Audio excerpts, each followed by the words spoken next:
Ground offer किया गया, फिर F9 का पार्क भी ऑफर किया गया।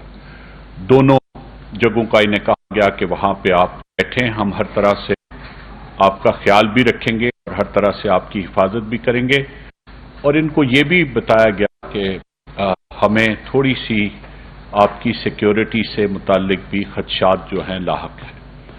अब इस वक्त आपके लिए ये पता होना ज़रूरी है कि पिछले कई दिनों से प्रेस क्लब के बाहर कुछ ख़वातीन और मर्द इसी इशू से मुताल्लिक बाकायदा तौर पे उन्होंने वो बैठे हुए थे और उनसे किसी किस्म की दखल अंदाजी नहीं की गई।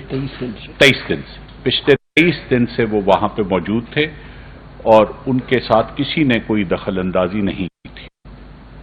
तो ये एक सबूत है कि जी हुकूमत का कोई ऐसा इरादा या इंतजामिया या पुलिस का कोई ऐसा इरादा नहीं था कि वो इसमें किसी किस्म की भी कोई किसी से सख्ती करती। लेकिन बदकिस्मती की बात यह है कि जो लोग तो बलूचिस्तान से आ रहे थे, बावजूद इसके कि उन्होंने इतनी तकलीफ काटी और इतनी मुश्किल बर्दाश्त करके यहाँ तक पहुँचे थे, उनकी तरफ से तो कोई ऐसी सूरत नहीं हुई। लेकिन पुलिस और इंतजामिया बहुत यकीन से, और इसकी शवाहिद मौजूद हैं, कि कुछ ऐसे फरीक लुकी यहाँ पे इकट्ठे हुए और उन्होंने एक ऐसी सूरत हाल पैदा की जिसके बाद ये थोड़ी सी जो क्लैश है मुजाहिरीन के दरमियान और लॉ इन्फोर्समेंट जो पुलिस है उसके दरमियान हुआ और उसके बाद उनको गिरफ्तार करना पड़ा।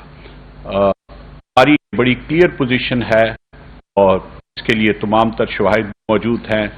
आज इस्लामाबाद हाई कोर्ट ने भी आईजी इस्लामाबाद को बुलाया, उन्होंने वहां पे भी यही चीज सारी तफसील बताई। ये भी बताया कि मुजाहिरीन पहले से भी मौजूद थे, ये भी बताया कि जो लोग बलूचिस्तान से आए उनकी तरफ से कोई ऐसी शरअंगेज़ी नहीं की गई, लेकिन कुछ लोग जो मुकामी तौर जिन्होंने आने से पहले अपने चेहरे जो हैं वो ढांपे हुए थे, जो इस बात की इंडिकेशन थे कि वो ये चाहते हैं कि जब वो कोई ऐसी हरकत करे तो उनकी शनाख्त न हो सके, वो ढांपे हुए चेहरों के साथ आए और जो भी फिर उसके बाद वहां पे उन्होंने पथराव किया और दूसरी चीजें की। उसके बाद नेचुरली फिर जो फोर्स थी वो उन्होंने को गिरफ्तार किया। किसी ने कोई ऐसा फोर्स इस्तेमाल नहीं की अल्हम्दुलिल्लाह जिससे कोई ऐसा नुकसान होता जो पूरा ना हो सकता। लेकिन ऐसी सूरत हाल में जब ये मामलात होते हैं तो उसकी गुंजाइश को कभी रूल आउट नहीं किया जा सकता।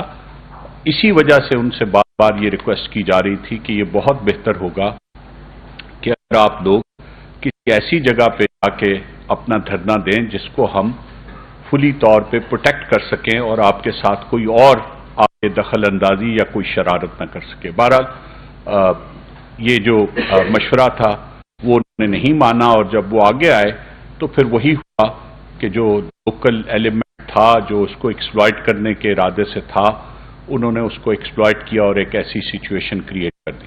ये तो मैं बिल्कुल ब्रीफली आपको बता रहा हूं कि किस तरह से ये वाकया हुआ। अब तो आज प्राइम मिनिस्टर की हिदायत पे हम गए तो वहां पे जितनी भी ख्वातीन और बच्चों से हम लोगों से मिले, तो वहां पे जितनी भी ख्वातीन और बच्चों से हम लोगों से मिले उनमें से अक्सर का जो गिला था मैं वो भी बता देता हूँ। उनका ख्याल ये था कि जी हम पुरम तौर पे आए का और ऐसा होना नहीं चाहिए था। लेकिन लाजमी बात है, जिस तरह मैंने आपको बताया कि हमारा खुद अपना पूरा कन्विक्शन ये है कि जो मुजाहिरीन बलूचिस्तान से आए हुए थे उनमें से किसी ने भी ये ऐसा कोई अमल नहीं किया, लेकिन उन लोगों ने किया जो यहाँ पे मुकामी तौर पे इस चीज को एक्सप्लॉइट करना चाहते थे।